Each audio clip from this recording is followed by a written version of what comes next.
These are the metaphysical teachings of T. L. Swan. You know, it's hard to say what this world and this human experience could become connected to spirit.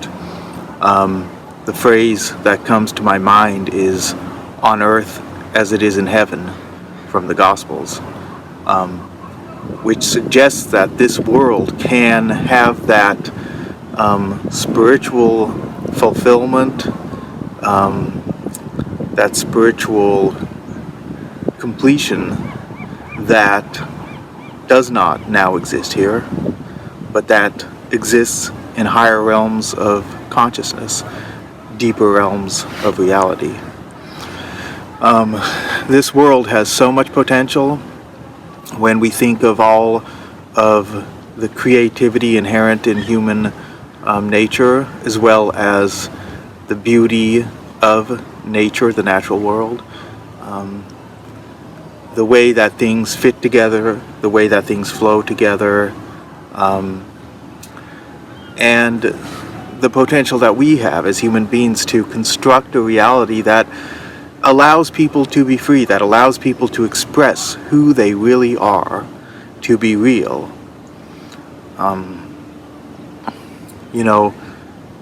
It's sad that we limit ourselves, that we judge so harshly the variations of human feeling and potential experience. We don't have to do this, and it's not the nature of the soul. That is the nature of ego. The nature of the soul is to uplift each feeling, which is ultimately relational, which treats others as equal in an essential sense, but that is also free.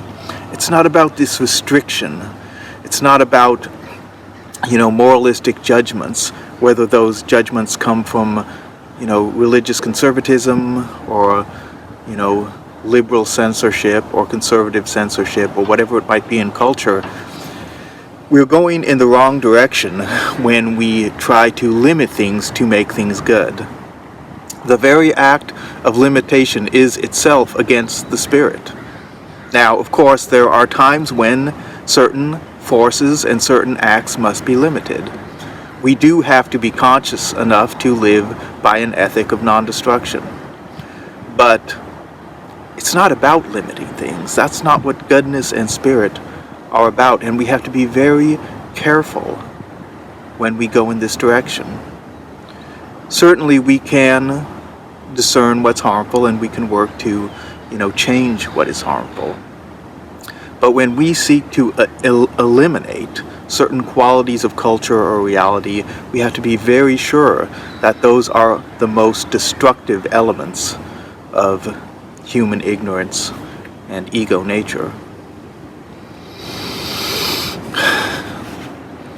If we want a free world, we have to work for it from a place of consciousness. We have to recognize our ego. We have to recognize our potential for ignorance and for ignorant actions. I use the phrase ego monster to describe the most harmful and ignorant elements of our human psychology. Ego at its worst, ego cut off from spirit, ego in the driver's seat, being a little monster and just completely blind to its own failings and happy to harshly judge the imperfections in others. This ego monster is the real problem with the world. It's this certainty that we have in our ignorance that we have the right to destroy that which does not fit into our ideal of goodness. That is the worst kind of evil. That's what's behind things like Nazi Germany. It's what's behind the worst destruction in human history, is that ignorant certainty that we have the right to destroy what doesn't fit into our ideal of goodness. That's the real problem, and that runs through all areas of culture. And the only answer to that is conscious awakening.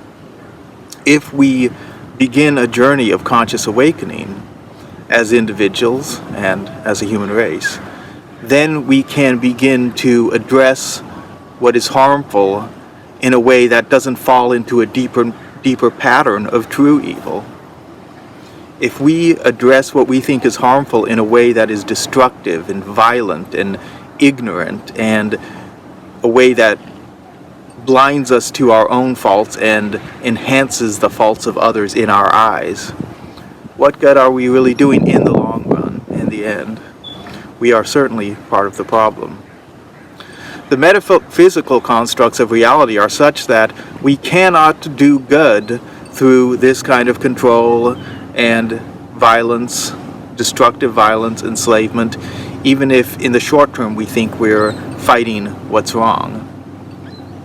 But in the long run, the constructs of reality at their deepest level are such that we have to move forward from a place of awareness and forgiveness, that we have to be willing to forgive those who have done wrong the moment that they are either helpless or willing to change.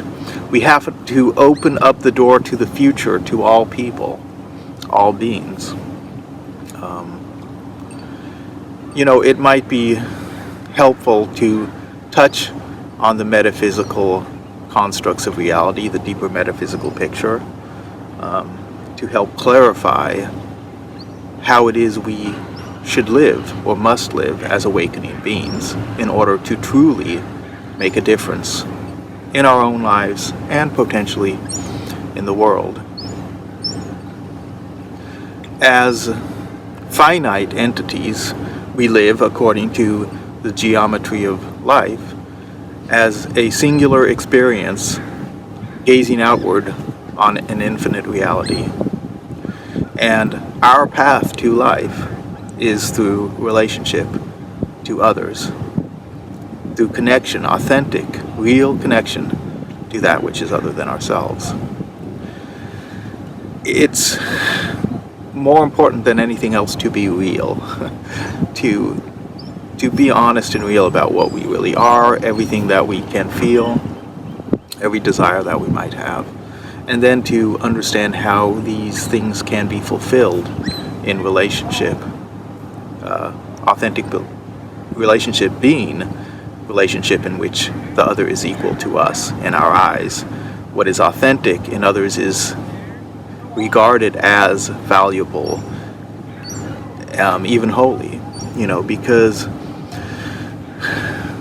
that is what's holy. The love within us, the core consciousness that is our soul, and that same core consciousness within others.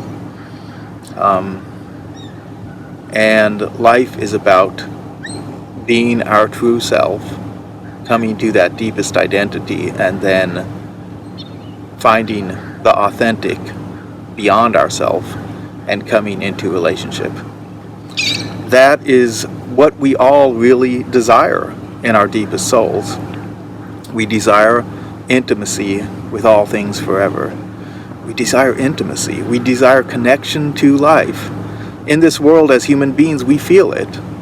We might grow jaded with time. We might, lose perspective and just become too busy with our workday lives. But in our hearts, we still feel that. We still want to go out and explore the world. We still want to connect with others authentically, to be seen, to be understood and loved for who we really are, to love others. This is an inherent human desire that springs from spirit, and it touches on the deepest metaphysics of reality. Existence beyond this world, but this world is connected to it. Existence is eternal and it is infinite. There is infinity out there waiting for us as souls to continue this journey of awakening, of living forever. It is our spiritual desire, our soul's desire, to connect our human experience and this world to that greater journey. this world, again, has so much potential and so much beauty. You know, I'm sitting by the bay, and the tide is just beginning to go out, and I can see the water moving really slowly, the deep green water. There's boats across the bay in the docks. There's a fog coming in. There's sea lions out in the bay just peeking their little heads above the surface. And the sun is shining up here through the clouds and the fog. And in this moment, the world feels peaceful and beautiful. Of course, there's a lot of pain in the world. There's a lot of suffering. There's a lot of turbulence and angst. There's a lot of tragedy. But there's a lot of joy, too. There's a lot of potential for love and hope and life. And the spiritual journey, the journey of awakening, is about finding the deep seed, the core aspect of what is good, and unfolding it in this world. It is the same for each one of us, finding our soul identity and unfolding that in the world. If we could do this to, come back to where I began, then over time, not quickly or immediately, but over time we could begin to shape this world as a heaven on earth. But we would need to be aware of the variation and the qualities of life without our ego limits and judgments. The nature of things in this world, if we are willing to see it, and in metaphysical reality as a whole, the nature of things is to have many levels. A good world is not a world without hierarchy or specialization or different roles in different places for different people. A good world is one in which we all have a place, in which we all have a basic dignity and freedom and equality that allows us to choose our own path. This does not mean that everyone will have everything, that we will all have the same things, the same level of abundance or success in a shallow, sense. That's not possible. We are all different. We all have different feelings. We all have different potentials. We are different beings with different natures, even though we share a human commonality and a spiritual commonality. But to make things on earth as it is in heaven is not to homogenize reality and culture in order to try to ensure some shallow form of equality or justice. It's building our human experience on a foundation of true dignity and rights and freedoms, and then letting it explode in all of the potential for variation and color that is possible. This will mean there is leadership. There are communities which have, can be very exclusive. There are areas of culture where some people will be much more successful in a surface sense of things. But no one will be devalued and dehumanized. We will all have an essential right to be. I write about culture and talk about culture because it connects to spirituality. Spirituality and ethics and morality are not and cannot be divorced from human experience.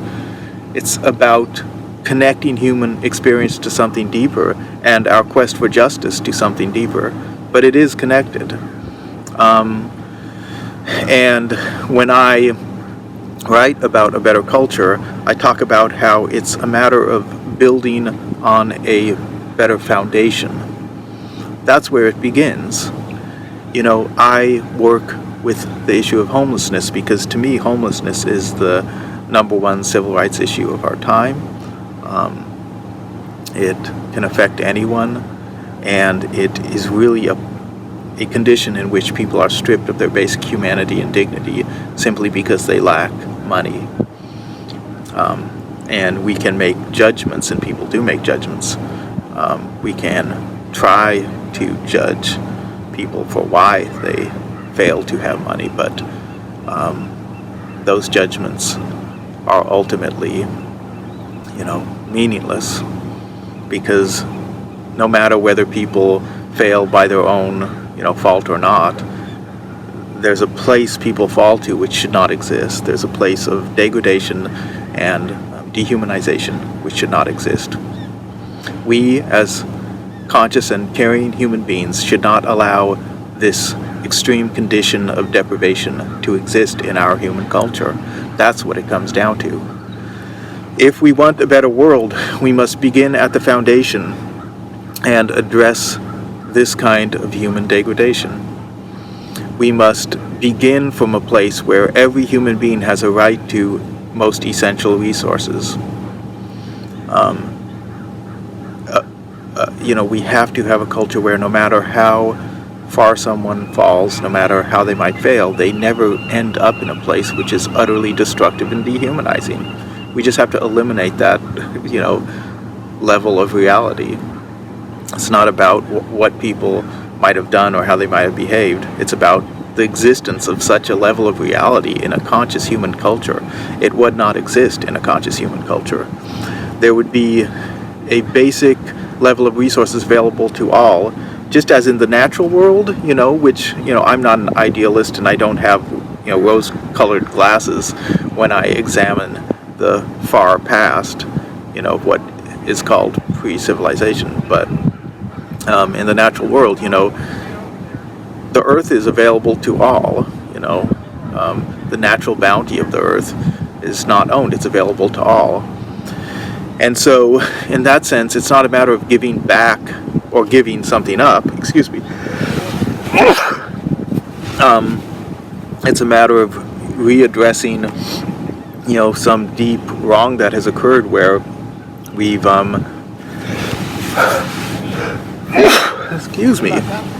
we've stripped away this essential right, and we have to give that back. That has to be the foundation on which we build a better world. Once we do that, then we can allow, all of the variation and specialization and the choice that people desire. We should not put a judgment on that. People desire to have the choice about who they associate with, what kind of communities they live in, who's allowed in those communities. Even though there would be a place for all at the basic level of things, that doesn't mean everyone has to share everything. That's not natural. It's not natural in our friendships and our intimate relationships, and by extension from ourselves and our bodies. It's not natural in our personal space, and by extension from that, in our own immediate community. We have the right to choice. We have the right to exclusive realities. But that's the beauty of the variation of a free reality. As long as, there is real freedom and dignity at the foundation, then everyone is okay, and they can each find their way forward in time, their way inward toward whatever calls to them. So it's a matter of freeing this world from this degradation and this dehumanization, and then letting people all find their own level. And that's a basic description of, sort of the fundamentals of a better world. If we could do this, people would no longer be trapped within a dominant cultural system, and they could really follow their hearts in a new way. We are depriving our human reality of so much potential by trapping people within a dominant system. People have creative abilities and urges which they could develop and express and share if they weren't forced into, just a normal life within a dominant system. But there's so much pressure, and there's also the fear of failing, and the fear of where we will fall if we fail. Unconsciously, consciously perhaps by some, but generally unconsciously, I think society wants this. It wants the fear to be there because that way people are trapped. They are unwilling to take those risks to follow their hearts and their creative desires. But this is the opposite of what we should be doing and where we should be going to create a beautiful and better world, to have it be on earth as it is in heaven. Rather than trapping people in limited roles that don't fulfill their spirits, we should give people a foundation to stand on as they find themselves. This is so needed for each of us to embark on what Jung called the process of individuation, the path to coming to be our true selves. Some people are fortunate and they have a foundation of family or friends or talent or just success. Some people fail in the world because they don't see anything that is meaningful there, and would rather, camp in their aunt's basement and play video games or draw or play music or learn the guitar, whatever it might be. And this is very understandable. The world lacks imagination. Because we live in a world where a dominant system traps us, it becomes very it lacks color, it lacks variation, it lacks heart, it lacks creative joy. There are fortunate people who find their way, but a lot of people are trapped and unable to find the courage and take the risk to follow their hearts and unfold their true creative potential. This, of course, has to change. So, looking at the metaphysical constructs regarding relationship, we can see that this world is twisted away from true equality and authentic relationship.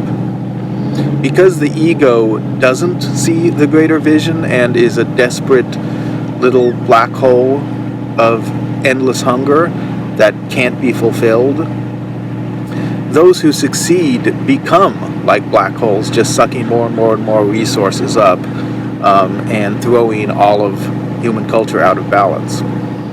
We can't make an ultimate judgment on this, but it's certainly not a positive thing in the, on the surface level. And this again touches on the deeper metaphysics of things. If we are in touch with our soul, then we love, and our love changes the way we relate. We want power, we want intimacy, we want freedom, we want color, we want life. But we feel and potentially understand that the things we want, we can only get them through real, loving relationship to the rest of life. That's the metaphysical constructs of reality, to seek to get those things through force or violence or enslavement, is to ultimately cut ourselves off from life, to create injury, to create scars around ourselves, like I often say, which, separate us from existence and isolate us in the true hell. So this all connects together, how we live in this world and how we journey as a soul in metaphysical reality. There is heaven and there is hell in a deeper metaphysical and complex sense. And ultimately, we are the ones who are moving ourselves in one direction or another. Even in this human experience, we are going in one direction or another. And each choice that we make does actually affect the direction that we're moving in.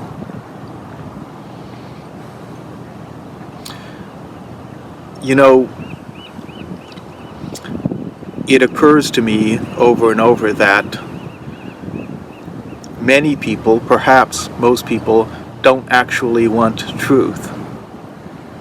Because the ego is in control with most of us, we seek these shallow fulfillments, these shallow satisfactions at the cost of our deeper spiritual awakening. We don't see this, as Jesus said, "Father, forgive them, for they know not what they do." That is true. People don't see what they are doing. It is our own responsibility to seek knowledge and to eventually see. But the condition of the world now is such that most people are not actually looking for truth. They're looking for what will confirm what they already believe, what serves them as an ego mind. They're looking for things that will grant them more power in a shallow sense, that will simply give them what they want. Even those who seek to do good, if they're acting from ego, are really just trying to, be right.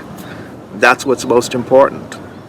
When we're not conscious, then we just can't stand to be wrong. And so people might be right in a shallow sense and on the right side of history in terms of their cause, but it is shallow, and so it gets all messed up and all tangled up because our prejudices and our personal hurts and our own limits get mixed in with our message and our efforts.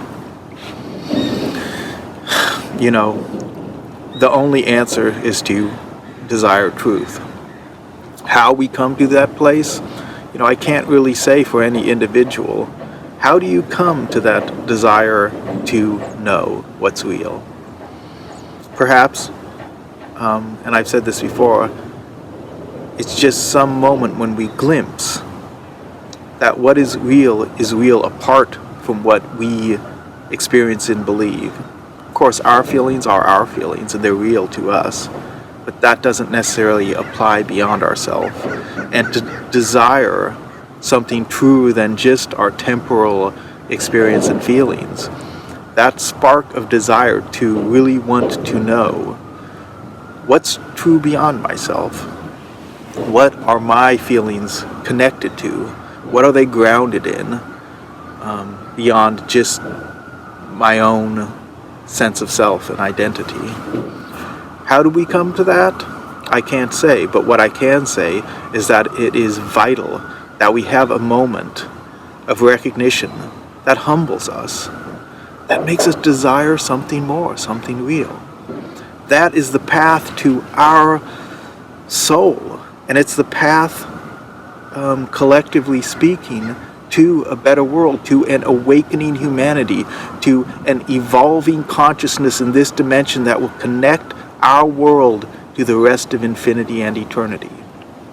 As individuals, we each as an individual have that ability to find our soul identity and connect our own experience to the rest of existence.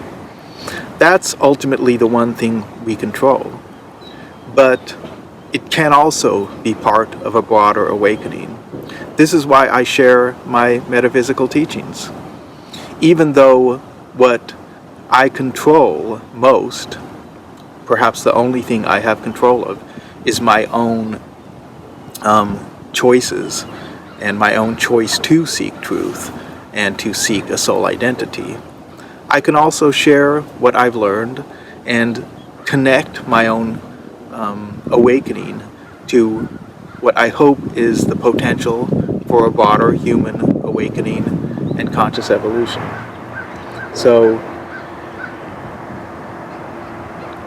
that is the potential journey before us as individuals and as a human race.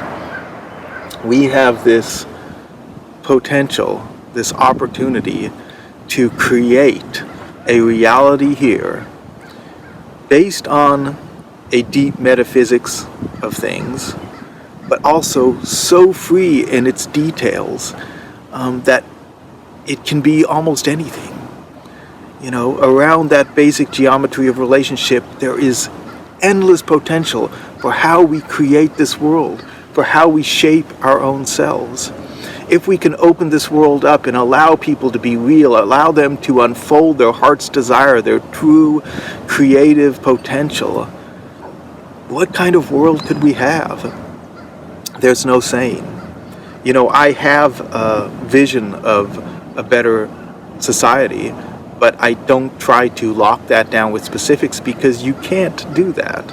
The future is yet unwritten, as the cliche goes, and it's true. We are now building that future which will come. That's the exciting journey of spirit. It is opening the future up to becoming something so much more. And those who come after us, those who hopefully have more opportunity to unfold the colors of their soul in this world, you know, they will benefit from the effort we put in now to be real. The choices we make now to choose a soul identity and to express that in our relation to others. And in time, perhaps, it truly will be on earth as it is in heaven.